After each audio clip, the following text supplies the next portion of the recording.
হাত অবশ, ভারী ও ঝিনঝিন অনুভূতি হচ্ছে সার্ভাইকাল ডিস্ক প্রোলাপস নয় তো? কী কী লক্ষণ দেখে আপনি বুঝবেন?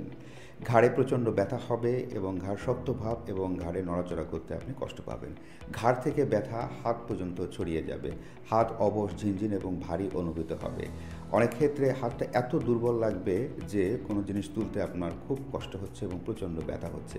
এক্ষেত্রে অনেক সময় হাতের মাংসপেশিগুলো শুকিয়ে যাবে।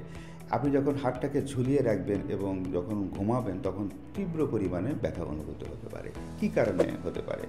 সাধারণত একই ভঙ্গিমায় যারা দীর্ঘ সময় বসে কম্পিউটারে বা ঝুঁকে কাজ করে থাকে, সার্ভাইকাল স্পন্ডাইলাইসিস, অস্টিওপোরোসিস, দুর্ঘটনাজনিত আঘাত এ কারণে হতে পারে। কোন এরিয়াতে এটা হয়ে থাকে? সার্ভাইকালে C5, C6, C6, C7-এ।